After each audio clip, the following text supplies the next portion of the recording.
suara-suara, ya kan? Dan mungkin sudah pikir suara apa itu? Itu suara pengajian, alunan-alunan musik yang manis, saudara. Karena saya sedang ada di desa Tundan, saudara, di salah satu pondok pesantren. Ya mungkin kalau saudara orang yang mengerti bahasa Jawa akan tertawa kalau saya sebut, yaitu Ora Aji. Ora Aji itu dalam bahasa Jawa artinya no value, ya kan, nggak ada harganya, nggak ada artinya, nggak ada maknanya, ya kan. Tetapi di tengah-tengah seorang tidak ada harganya, kita harus tahu bahwa kita memang orang-orang tidak berharga, tetapi karena ada Tuhan dalam hidup kita, ada Tuhan yang mengangkat kita, ada Tuhan yang menyelamatkan kita, ada Tuhan yang membuat kita waras, ada Tuhan yang membuat kita berpikir panjang dalam hidup ini, maka kita akan berarti. Dan karena kasih Tuhan, maka kita menyebut saudara kamu hebat. Nah, hari ini di desa Tundan di daerah Sleman di wilayah Jogja ini, di pesantren Ora Aji ini, saya bersama dengan pimpinan pondok pesantrennya, yaitu seorang yang biasa dipanggil Gus Miftah, ya kan. Dan sebagai ustadz, saya menyebutnya ustadz yang keren, lain daripada yang lain, ya kan.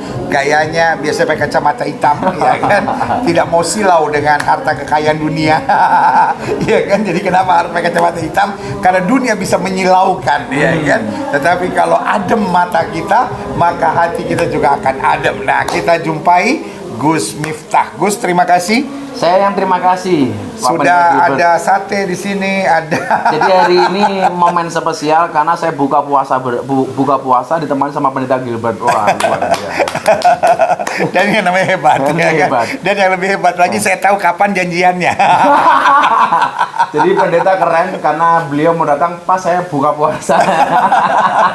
Jadi saya pernah janjian tapi meleset, saudara. Tetapi kemudian waktunya pas janjian hari ini. Dan waktu ngobrol-ngobrol, ternyata setiap 35 hari ada pengajian rutin di pondok. Ada pengajian rutin, ada buka puasa, dan saya tepat di tempat yang tepat. Jadi beliau ada apa tadi? Benar ini. Ada apa tadi? Ada sate kelata, ada gulai, ada rica-rica, kemudian ada cumi, ada es buah. Ada es buah dan ada itu dan itu lemper tadi itu kan. Lemper yang betul-betul terenak sedunia katanya. Lempernya segedenya kameramen kan. Segede kameramen. Gus, jadi hari ini kita mau berbincang-bincang tentang kebangsaan. Tetapi kan mungkin buat sebagian orang, ini orang khususnya di dunia Kristen akan bilang, oh itu Gus Miftah ya, oh itu yang suka mualafin banyak orang, katanya gitu, ya kan. Dan kalau istilah itu yang dikenakan memualafkan banyak orang, berarti saya datang untuk mempertanyakan kenapa orang-orang saya dimualafkan oleh beliau. Atau beliau bertanya, kenapa domba-domba kamu akhirnya dironong ke? Gimana? Saya dulu pernah, pendeta, didatangi sama orang Canberra, Australia. Ya. Yang saya tidak kenal sebelumnya. Kemudian dia datang ke sini. Dia bilang, before I am Christian and now I am atheist, dia bilang. Dulu saya orang Kristiani, tapi saya kan jadi ateis. Terus kemudian gara-gara lihat YouTube saya tertarik masuk Islam. Ya. Terus saya tanya, kenapa? Ya, karena gua lihat Islam itu enjoy saja. Iya. Enjoy saja. Dan dari semua orang itu yang katakan entah dari latar belakang apa, agamanya apapun, saya juga jarang pertanyakan mereka agamanya apa. Kalau mereka datang minta Islam, ya kan kita nggak bisa menolak. Ya. Tapi saya nggak pernah. Lah, tapi rata-rata ketika alasannya saya tanya kenapa? Karena kita lihat Gus Miftah asik saja. Gitu. Iya. Yang selalu saya bilang begini, orang non-Islam itu tidak melihat Quranmu, orang non-Islam itu tidak membaca hadismu, tetapi orang non-Islam itu melihat akhlak dan perbuatanmu. Iya. Makanya kalau you pengen menunjukkan agamamu itu asik, ya kamu harus asik. Iya, betul. Kalau you pengen menunjukkan agamamu itu luhur, ya akhlakmu harus luhur. Itu saja sebenarnya. Ya, kalau kamu mau menunjukkan agamamu teroris, ya jadi teroris. Ya, teroris aja gitu. Makanya saya bilang, orang masuk Islam itu besok wajah Islamnya seperti apa tergantung pintu masuknya. Kalau pintu masuknya keras, ya Islamnya keras. Kalau pintu masuknya suka marah-marah, ya Islamnya penuh dengan kemarahan. Tapi kalau pintu masuknya ramah, ya Islamnya penuh dengan keramahan. Ya. Dan saya sekarang menghindari ya orang masuk Islam, saya tanya agama itu sebelumnya, saya nggak mau. Yang jelas kalau dia mengatakan saya pengen masuk Islam, berarti dia non Islam. Saya nggak perlu tahu agama dia sebelumnya apa. Iya, Tapi yang jelas dia orang non Islam. Karena saya menjaga perasaan kawan-kawan saya yang agama sebelumnya. Iya. Itu cara saya menghormati teman-teman saya yang beragama. Katakanlah begini, ada orang datang kepada saya karena dia agamanya Katolik. Saya nggak perlu bertanya kepada dia agamamu sebelumnya apa. Iya. Yang jelas ketika dia pengen masuk Islam, ya berarti dia orang non Islam dong. Iya. Kenapa saya nggak harus bertanya apa agama dia sebelumnya? Karena saya menjaga perasaan kawan-kawan saya yang beragama lain. Iya, iya, iya. Bahkan saya pernah, Pak Gilbert, saya di Bekasi, saya baru pulang dari Taiwan. Saya pengajian di situ, bukan pengajian, kajian kebangsaan. Karena kajian kebangsaan teman-teman sekampung itu semua agama diundang, termasuk teman-teman pendeta macam-macam Ya. di situ ada. Tahu-tahu ada orang datang marah-marah. Iya. Berhenti dulu, cuma pakai ya. Gak ada apa? Saya pengen masuk Islam. Jadi pengen masuk Islam bentak saya. Saya bilang, biasa aja keles, gak usah marah-marah gitu. Nah, karena di depan saya banyak teman-teman pendeta, teman agama lain, saya bilang, mohon maaf Pak, kalau dia mau masuk Islam di sini, saya nggak tahu agama dia sebelumnya apa. Menurut Bapak gimana? Hak mereka, Gus. Hak mereka. Toh agama juga nggak ada paksaan gitu. Iya. Dan saya selalu tekankan kepada teman-teman agama kita nggak boleh memaksa kepada siapapun untuk masuk ke dalam agama kita. Karena konsep dalam Al-Quran adalah la ikraha fiddin, tidak ada paksaan di dalam beragama. Tapi tentunya saya juga tidak bisa menolak dong. Katakanlah dulu kayak saya sering tanya begini, orang Indonesia itu kan aneh. Kalau ada orang masuk Islam syahadat semuanya bilang alhamdulillah. Tapi kalau ada gantian masuk jadi dombanya Pak Gilbert, orang bilang, wow begini. Ya lu merasa aja karena Indonesia mayoritas Islam kan itu. Iya, iya. Kalau saya nggak terpengaruh, katakanlah kayak dulu rame Marsanda masuk agama Kristen, itu hak dia tuh. Saya bisa apa gitu loh. Demikian juga kalau ada orang kemudian datang ke pondok minta diislamkan, saya juga tidak bisa menolak Pak Pendeta. Selama saya tanya nggak ada paksaan, nggak ada apapun ya silakan. Iya. Jadi di dalam ini kan menarik untuk kita gali karena kelihatannya Gus Miftah ini bagian yang asiknya. Dan buat saya, jadi saya setuju Gus bahwa agama itu asik, agama itu damai, agama itu pinter, Agama itu keren. itu waras, agama itu keren, dan agama itu bikin orang jadi sadar. Iya. Bukan bikin orang jadi gila. Namanya aja agama, tidak agama kan berantakan. Orang jadi- beragama tidak boleh berantakan kan? Jadi kalau berantakan dia bukan Enggak, agama. bukan agama. Nah ini menarik. Jadi tadi bahas bahwa saya gambarkan orang mau masuk Islam tidak bisa saya larang. Pasti saya sambut karena itu tugas saya sebagai seorang ustadz, sebagai seorang tokoh agama Islam. Tetapi juga kalau ada orang yang mau keluar dari agama Islam memilih yang lain, saya juga tidak bisa datangin dia dengan pedang sambil bilang apa? Mau keluar? Saya pancung kepala kamu karena ada ayat apa tadi? Gus? Tidak ada paksaan di dalam beragama. Dalam bahasa Arabnya apa? La ikraha fiddin. La Tidak ada ikraha paksaan. fiddin. Tidak Jadi, ada paksaan. di dalam beragama. Kecuali orang itu bilang begini, konsultasi sama saya. Ya sama halnya lah kalau ada orang konsultasi mau pindah agama melalui Pak Gilbert, pasti kan diingatkan dengan agamanya kan. Iya. Kalau ada orang konsultasi gue saya mau pindah agama, ya tentunya saya ingatkan begini. Kalau saya nggak kenal dengan dia atau dia nggak ngomong sama saya, ngapain saya ngasih fatwa kepada dia?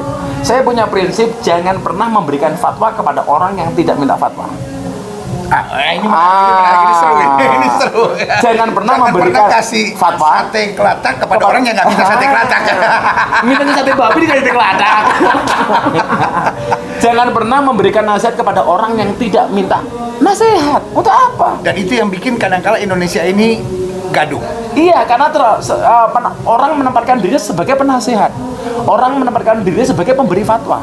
Oh, jadi Gus membedakan dua hal. Yang pertama, kalau ada orang Muslim datang ke Gus lalu bilang saya mau pindah agama. Ya saya tanya, tahu nggak konsekuensinya? Ya. Sudah dipikir matang belum? Dalam pandangan Islam Islam seperti begini. ini loh, gitu loh. Saya ingat. Tapi kalau enggak, Dan untuk apa? kenapa kamu mau pindah? Dan mau pindah. Kalau kemudian dengan penjelasan itu dia mau pindah, ya urusan dia kan. Ya. Bukan apa-apa saya juga. Tapi kalau ada orang pindah nggak minta izin sama Ya, Gus, ya ngomong saya juga dikasih nggak dimintain pendapat, ngapain saya komentar?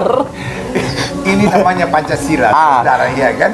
Jadi kadangkala ada orang masuk Kristen. Wah, kita bilang haleluya. Satu orang bertobat, seluruh isi surga bertepik sorak, itu bahasanya, ya kan? Tetapi ketika ada orang meninggalkan Kristen, ya kan, langsung kita maki-maki, oh itu kafir itu, oh jadi api neraka segala-galanya. Tetapi saya pikir kita harus berkaca diri. Contohnya, kalau ada orang meninggalkan iman Kristen kita, maka pertanyaan kita adalah, apakah kita sudah melayani mereka dengan baik? Apakah kita sudah menunjukkan kekristenan yang sejati? Kalau dalam Alkitab ada istilah, apakah kamu telah menjadi surat Kristus yang terbuka yang dapat dibaca oleh semua orang?